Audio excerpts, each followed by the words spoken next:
tonight, a real-life poltergeist leaving even the best paranormal experts spooked. Yeah, I'm supposed to do this whole house, but I'm kind of scared. About 2.5 hours to the west, you'll find Brumley, Missouri. Population 91. And depending on who you ask, 5 ghosts. So, how did you hear about this building? Well, we got into the paranormal world accidentally. Built in the mid-1800s, it's been called the most haunted house in the Midwest, appearing on several TV shows and podcasts. See shadow figures move around. We've had a ghost cat seen in the house. I've seen, in a group, has seen a lady standing in front of that dress. Deep in the small town of Brumley, Missouri, sits one of the most haunted homes in America, the Haunted Castle House. Known for chilling paranormal activity and countless ghostly encounters, it has drawn the attention of investigators and thrill seekers alike. In this video, we sit down with Steve Skinner, one of the owners, to hear firsthand what it's like living inside a real haunted house and the spirits that refuse to leave.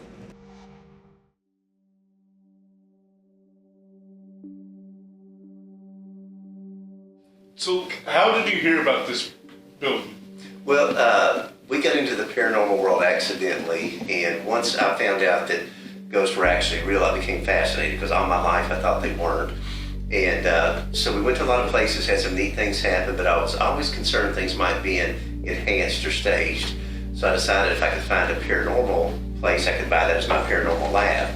And searching the internet in 2018, I came across the Haunted Castle House in Brumley. I'd never heard of it, never heard of Brumley. We drove up here and spent a night, fell in love with it, and bought it the next month. So we've been here now 6 years, and it really is primarily just our paranormal lab. Can you explain paranormal activity and if there were any deaths that occurred in this room? In this particular room, there was one of the owners right here that passed away, a gentleman named Bert Sullivan. He died in 1963. He had really bad rheumatoid arthritis, so they had moved his bed down here. Now, early on, I think the second year we owned the place, we had just a table and chairs here. And so I was sitting doing my dermatology notes, not thinking about ghosts. It's the middle of the day. And I hear what I think is Judy just wailing on the back porch, just that heartbreaking kind of cry. So I go back there to see what's going on, and there's nobody there. She's in the apartment, she's fine. Another time I'm sitting here again doing my dermatology stuff, and I hear a little girl behind me go, "Hey!" And I turn around, there's nobody there. Other things that have happened in this general area, we have heard a dog come down the stairs when there's no dogs in the house. A lady's been seen on the staircase behind you in the mid portion. I saw one at the top of the stairs. And then right behind where you're at, there's a closet underneath the stairs where I saw the apparition of a little boy about 4 or 5 years old. He's one of the few apparitions that's actually flesh colored. We hear lots of conversations and like somebody's walking around in here. It's a fairly active spot.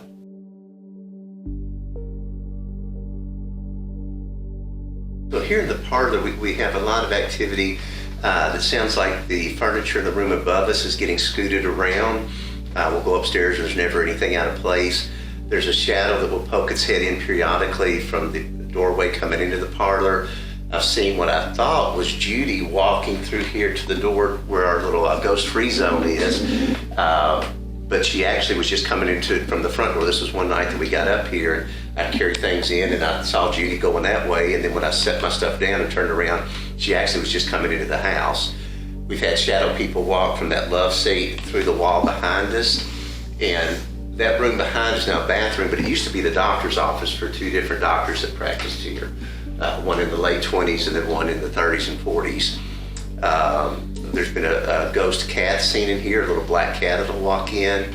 And then we'll sometimes get a whistler down here. You'll hear whistling in the next room, you walk in there. Then there's whistling in this room, you walk in here. Then there's whistling in the bathroom. So almost like a little kid kind of playing a prank on you.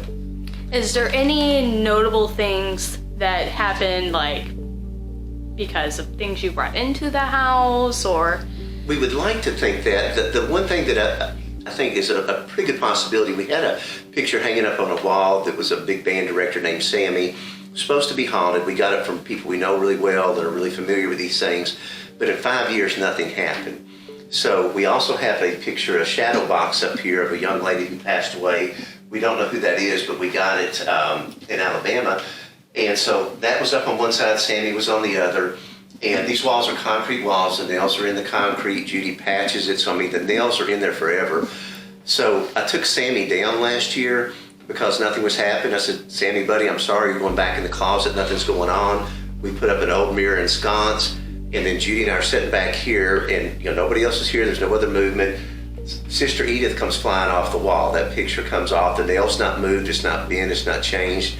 So I don't know if Sammy said, if I gotta go, Edith's gotta go, or if Edith wanted to go with Sammy, or if it was just a beautiful coincidence. We've got lots of trigger objects here, but I'm not really sure that we can definitely tie an association in between them. One exception I will say is there's a picture we got this year that's of a little girl. It's a replica picture. It's called Samantha or Love Letters. And we have had some pretty interesting things happen with her, and she seems to be a decent judge of character. Some people get made really uncomfortable. Most feel more drawn to her, but she seems to be kind of a playful little spirit. So that's the only ones I think I can tie in here.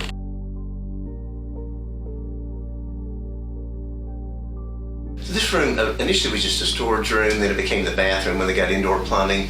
Now it's just where I put my curiosities. If I get something that makes Judy a little uncomfortable, it comes back here.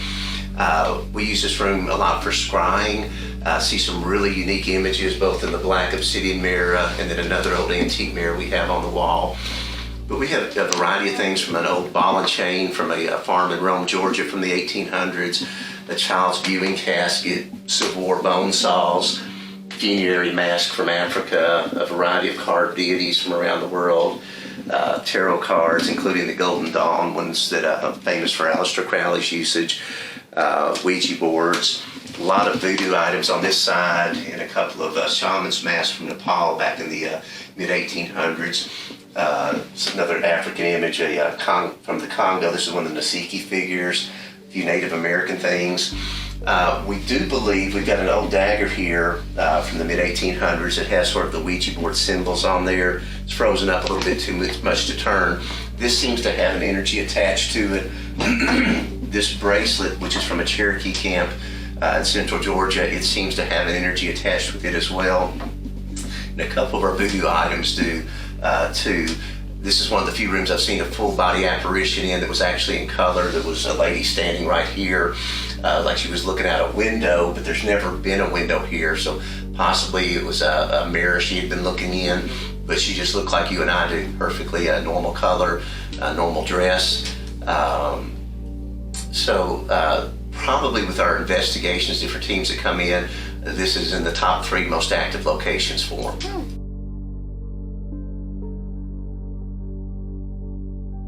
The sleeping porch that was put on by the last doctor that practiced here, Dr. Myron Jones, from 1935 to 1947. The gentleman that built the house, Clark Martin, was an odd fellow. First doctor on the property, Dr. John Connor was. We had several odd fellows that lived here. And just recently we were able to procure a Oddfellow skeleton. This is from a place in New York. It was purchased in 1904, came from France, so it is a true human skeleton. It's the original casket, the original bier that it's standing on. And back here, over the years, we've had a lot of shadow activity back here. If you're standing in the kitchen or the room next to it, you'll see somebody or something moving around. We've had some interesting things with the skeleton since we brought it in, with using a tripwire in front of it where you ask questions and ask it to say, light up the lights on the right for yes and the left for no. It's the only time I've ever had a tripwire respond that way. Usually we get either sequential squares or just one single one. We also had a couple of people use Google Translate and try to talk to him in French. One of the teams actually got some responses, the other did not, so still too early to know if it's coincidence or not. Sensations back here are pretty variable amongst people. Almost inevitably we'll have somebody walk in that doesn't like it and they'll walk right back out, and then we have others that feel it's the most comfortable room of all. And we also have a lot of Native American things here, trying to give a little nod to the Osage and the others who lived out here well before we did. So, has activity picked up since you brought the old fellow? I think it has. Again, just being 2 months is still too early, because we see things kind of come in waves. We'll have weeks that are calm, weeks that are more active. But my gut feeling is I think the atmosphere's definitely changed back here. Prior to this being here, almost everybody that came back would, feel like this is just a relaxing, calm spot, except for the one person who would, exit the room. But since we've had the skeleton back here, I think most people feel it's either neutral or a little heavy as opposed to being really light and just A relaxing. little more uneasy. Yeah. I'll tell you, temperature-wise, it feels pretty good. Yeah, and part, that could just be a skeleton weirds people out. But, time will tell, and we'll keep adding little data points.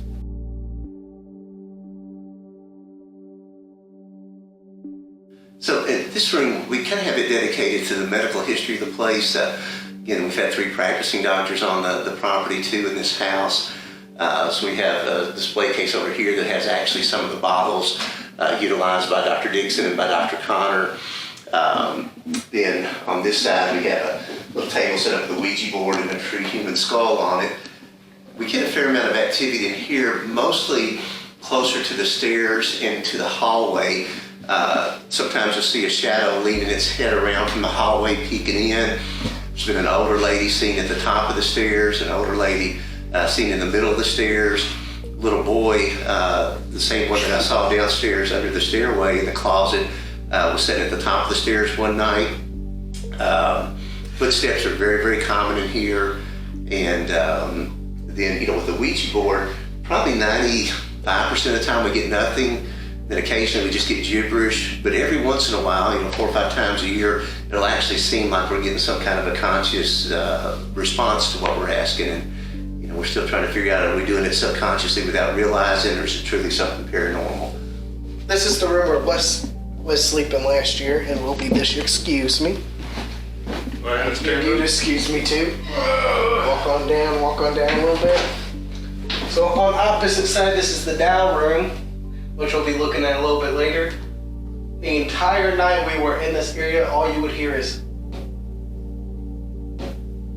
I don't know if it's picking up that noise, but it sounded like somebody was tapping on that window for a good, at least an hour while we were all in there. Yeah. And I walked around to try to reproduce it and tapped, and y'all said that was the same sound that you were hearing. And if you're wondering why there's a window over stairs into a bedroom, that used to be the external wall to the house, and then that bedroom was added on much, much, much later.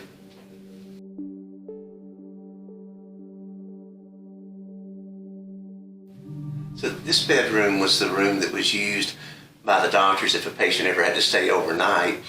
And we've had guests that have been here that either were sick or pretended to be sick, that woke up during the night feeling somebody rubbing on their shoulder, patting on their shoulder, kind of like they were being checked on. Just last month, I was sleeping up here by myself, and there were footsteps that started over here and went to the end of the bed that woke me up. I sat up, and I could hear the footsteps continue to the other side of the bed, but couldn't see anybody. They paused there for a few seconds, and then I heard a door open and shut, yet neither one of the real doors actually moved. There's a closet door behind you that goes into a pass-through closet. If you go into it, you can get access to the other bedroom. That door shuts beautifully. That door's opened spontaneously several times. We've caught it on our video cameras, our home security cameras. We've had several different teams here that have caught it happening. The little boy has been seen in that closet. He's also been seen poking his head around the corner looking in here. There's a lot of people that get real heavy sensations in here too, like they're having trouble breathing or there's pressure on their chest. And we had one group of folks here just doing a regular historical tour, and it was very cold in here. One lady started breaking out in a heavy sweat and just felt really nauseated. So I don't know, maybe some of the residual energy from some of the sick patients that were there may be picked up on by some of the folks that are here.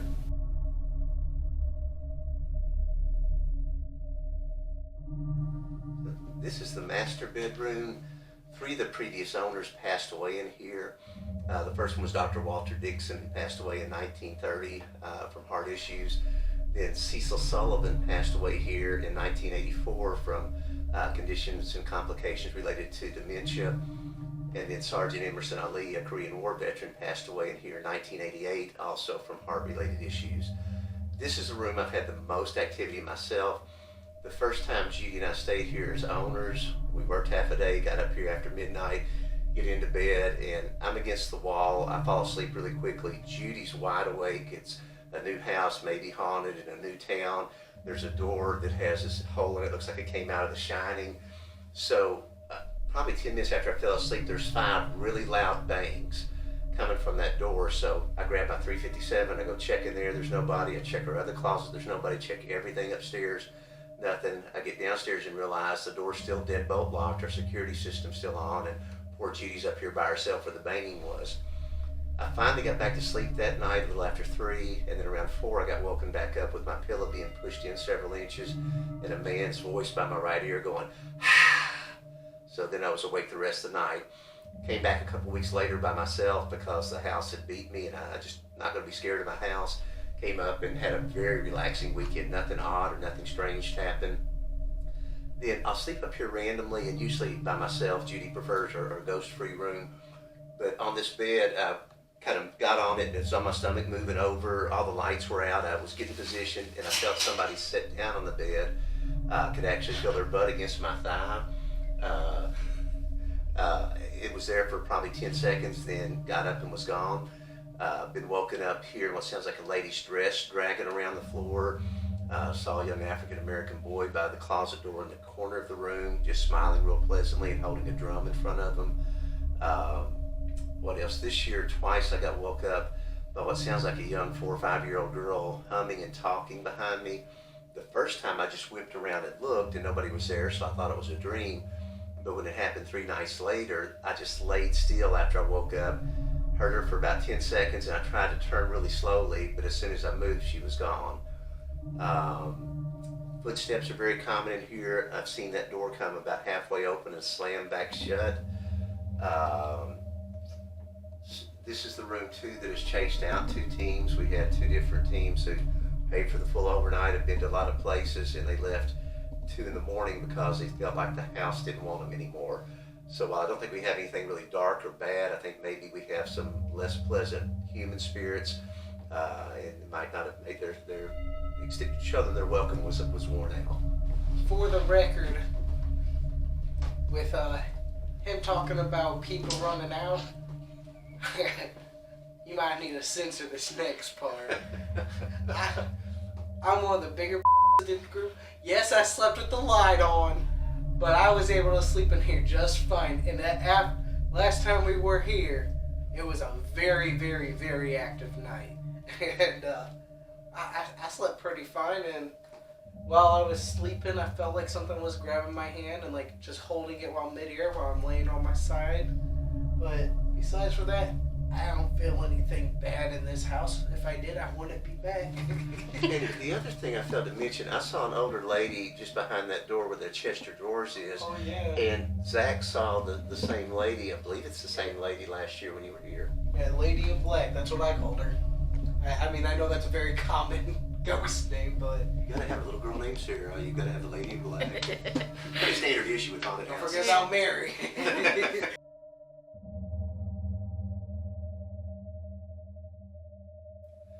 So this room was added on in the late 80s and was made into a bedroom. We've turned it into our doll room. Most of the dolls here have no history at all. We only have one that's supposed to have an attachment. This room, we've captured a voice on a static camera. It sounds like an older person screaming, either get out now or get out of my house. If we set static cameras up over this way, you'll hear something moving around behind it. If we set them up in the doorway, you'll hear something moving behind it, but it stays out of sight. If you leave the door open while you're laying in the bed, seeing shadows walking back and forth down that hallway is very common. We also had our Boo Buddy in here. And Boo Buddy's a program where they can only say certain things. I think they've got maybe 40 different things they can say. We've got one where it sounds like it says, the cut is right in my tummy. I sent it to Dave Giuliano that runs the Ghost Hunter store who I bought it from. He said, yeah, I can't say that. He got in touch with the manufacturer. He said, yeah, there's no glitch that should allow that to happen. So in this room, it's a love-hate. I think some of the angst people get may simply be from dolls and clowns, weird people out a little bit. But it's consistently a pretty active location.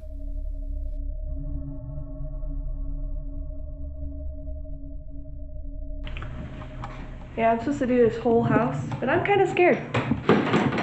So I'm not. Nope, not doing that.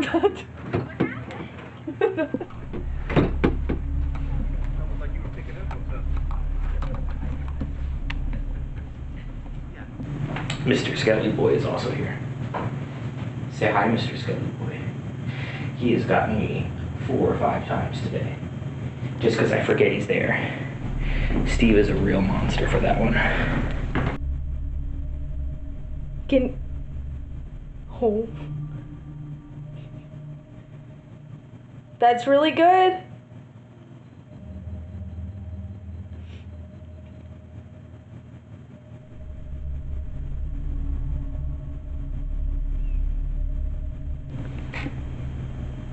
So far, it's been okay. I don't like it, but it's okay.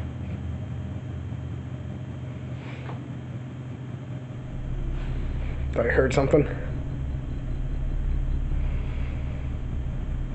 At least the bed's soft. Ooh. It's so bright, but I'm here. Surviving 20 minutes in Castle House so far.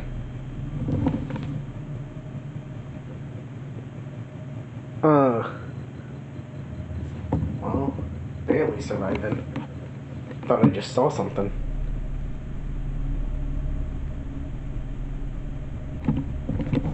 All I hear is ringing, it's so quiet.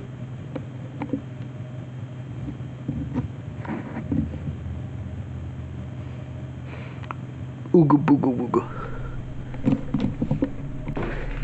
Forgot he was there.